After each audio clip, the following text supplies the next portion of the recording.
The year is 1994. 18-year-old David Wood walks into his father's bedroom at 2 o'clock in the morning. He watches his father as he sleeps. With a hammer in one hand, David tries to think of one wrong thing his father has ever done to him. Nothing comes to mind. He raises his hand and comes crashing down on his sleeping father. Blood splatters everywhere. Why would David do such a thing? Stay tuned as we're about to dive into the unbelievable testimony of David Wood.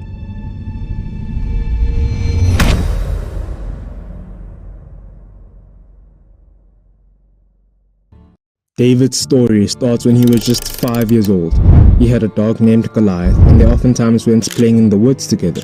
And then one day, Goliath got into a nasty fight with a groundhog, tearing the poor thing to shreds.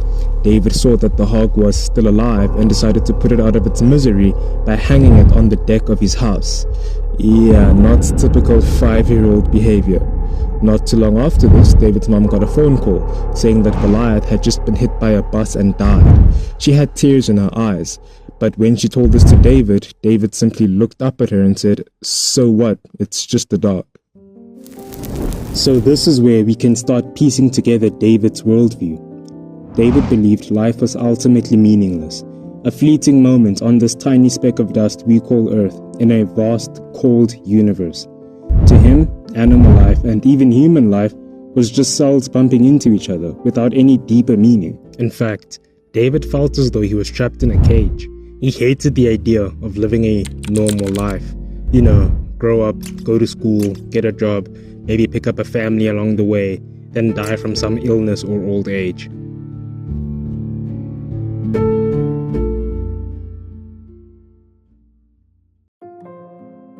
When David was around 18 years old, he began thinking of ways in which he could really rebel against society. He picked up a copy of the anarchist cookbook and began teaching himself how to make pipe bombs. But this all felt a bit amateurish to him, so he decided that he'd go off to college and major in chemistry to start making real bombs. But then another thought occurred to him. Anyone can blow up a bunch of random strangers. There's nothing special about that. If he really wanted to stand out from the crowd, the killing would have to start much closer to home, his father. David entered his dad's room at 2 o'clock in the morning, stood over him, and the bloodbath began. He didn't really feel anything anymore. No rush, no excitement, just numb. David left his dad lying in his blood-soaked sheets. He called his mother and told her what he had just done. She was stunned. However, instead of telling the police, she had David admitted to a psychiatric hospital. A few months later, David would find himself behind bars.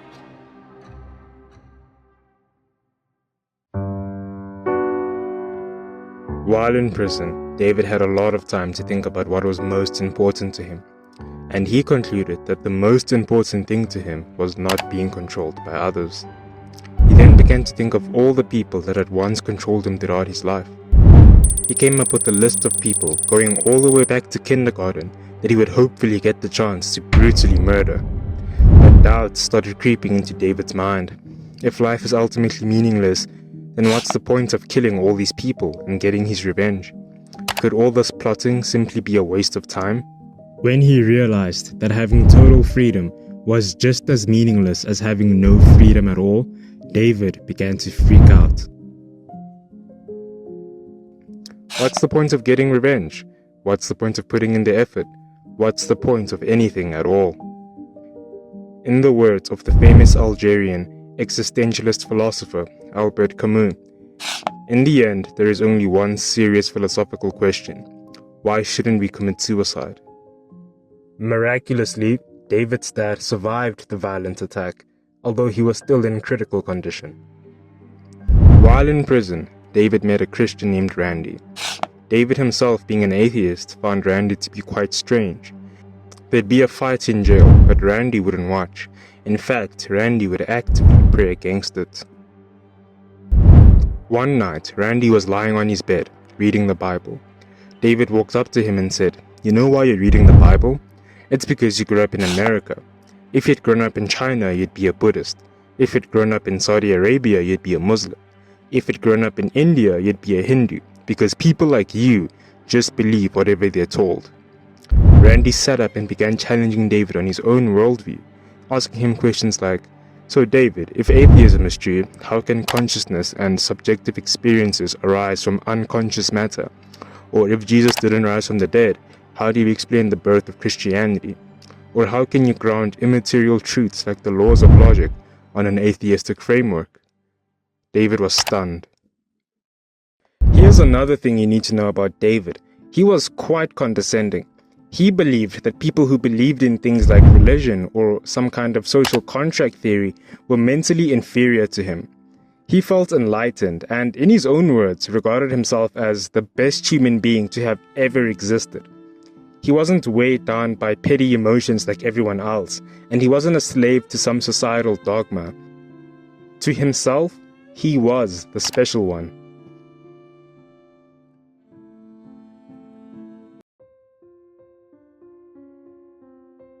Ironically, David and Randy would actually become good friends. They ate together, played American football with rolls of toilet paper, and loved debating each other. Soon Randy started fasting, and David noticed how Randy could go days on end without food. David saw this as some kind of competition, and so he started fasting too. Randy would go 1 week without any food, and David would challenge himself to go 10 days, just making sure that he's always a little bit ahead of Randy. They went back and forth like this for a while, and eventually Randy asked him, "Hey, are we in some kind of competition with each other? Why is it that whenever I fast, you always try and go a few days longer than me?" David lied and said, "Oh, I didn't even notice. I was just doing my own thing." Eventually, Randy would fast for a whole 40 days. He chose the number 40 because Jesus fasted for 40 days. And so David, thinking that he can beat both Jesus and Randy, decided to fast for 42 days, a whole 6 weeks. Unfortunately for him, 11 days into the fast, David passed out. The medical staff at the prison knew David's mental health history, and they assumed that David was trying to starve himself to death. David would then be put in solitary confinement until further notice, where he'd be monitored on a camera 24/7. All this fasting had actually made David look quite ill. His skin turned a nasty yellowish color and he became painfully skinny, with a rash covering his entire body called shingles, which is caused by a vitamin deficiency. While in solitary confinement, David decided that he would read the Bible so that next time he and Randy got into a debate, he could hit him with some hard Bible passages and hopefully show Randy that there are contradictions in the text. However, when David wasn't reading the Bible, all he could think about was taking people into the woods and peeling their skin off. Remember, we're still dealing with a sociopath here. David decided to read the Gospel of John, and while sitting there with his stomach grumbling, he read about how Jesus said that he is the bread of life, and that whoever goes to him will never go hungry. David wanted nothing more than to be completely free, and he sat there reading, "If the Son sets you free, then you will be free indeed." Even though David's health was rapidly deteriorating, he still stubbornly tried to stick to his fast. He wondered how much longer he could keep this up before his body just gave up on him. But then he read Jesus saying, "I am the resurrection and the life. He who believes in me will live, even though he dies." David then felt a sudden shift. A few things became painfully clear to him that night. Firstly, the design argument finally clicked in David's brain. He looked at a wall and saw how the bricks were stacked on top of each other. There is no way a wall like that could be built without some form of intelligent design. And since David had a background in science, he began to imagine a human cell. The most basic human cell was infinitely more complex than a brick wall, and so he wondered if that too could have been intelligently designed. He then began thinking about the origins of Christianity. The bedrock of the Christian faith is Jesus' resurrection. That's the core arguments that the followers of Jesus brought up. Some of Jesus' earliest followers claimed that they had seen him resurrected, and they went to their bloody deaths preaching that. What could have possibly have convinced so many early Christians that a man rose from the dead? David could say that maybe one of them were hallucinating, but all of them? How could all of the early Christian martyrs have experienced the same hallucination? And finally, as David began reading the Bible, he began thinking that Jesus might actually be better than him. David saw the contradiction in his own beliefs. On one hand, David believed that human life wasn't valuable and that we're all just worthless lumps of cells. But on the other hand, David believed that he was smarter and better than everyone else. How can you be the smartest and most valuable, worthless lumps of cells? That just doesn't add up. If there were to be some sort of best person, that would require some sort of standard of good, and that standard of good can ultimately only be upheld by something like a God. And if there was a God, then it became very, very likely that someone like Jesus could be better than David. And it was this last point that really weighed in on David. That night, David went from thinking that he was the best person ever to thinking that he might quite possibly be the worst person ever. I went from believing that I was the best person in the world to thinking that I was the worst person in the world. And in a moment of clarity, it all just hit me, thinking, I'm a guy who once choked my friend until bloody foam came out of his mouth. I hit him with a shovel because he disagreed with me. I don't even remember what it was about. I used to watch my mom's boyfriend beat her, and I wouldn't lift a finger to help her. Not because I was scared. I was 200 pounds and I had a gun. I could have stopped it at any time. I just didn't care. And I was proud of the fact that I didn't care. David was in despair. He hated himself. He sat in a poorly lit prison cell, all alone, with a bloody rash all over his skin. And in that moment, all David could do was pray.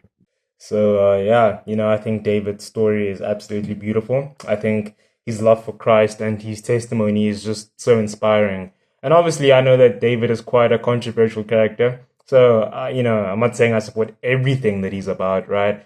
I remember when I made a video about Joyce Meyer a few years back, I got some people in the comments saying stuff like, she's a prosperity gospel teacher. Why are you speaking about her and all that?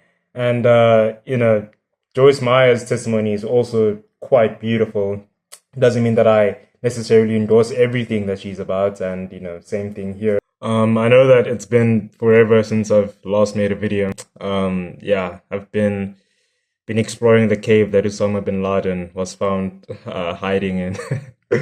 No, I'm sorry, guys. I'm trying to be funny, okay? It's just a joke. Please don't cancel me. I'm trying to be funny on camera. I don't know if I'm succeeding. But I want to take this channel into a new direction. I want to focus a lot more on Christian testimonies and just, speaking about, the different testimonies of believers all throughout church history up until the present moment. Because I feel like there's just so many beautiful testimonies out there that, haven't really been brought to the light, and I hope that my channel can do that.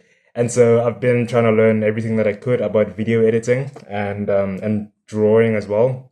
I'm sure when you watch this video, if you compare the editing and the drawings from the beginning of the video with what you see at the end of the video, I think you can pretty much see that there's been an increase in skill level. At least I hope you notice that. I hope that you kind of see that the videos have gotten better. That's what I'm planning to do with my channel. Just telling a whole lot of testimonies that I think are inspiring and beautiful.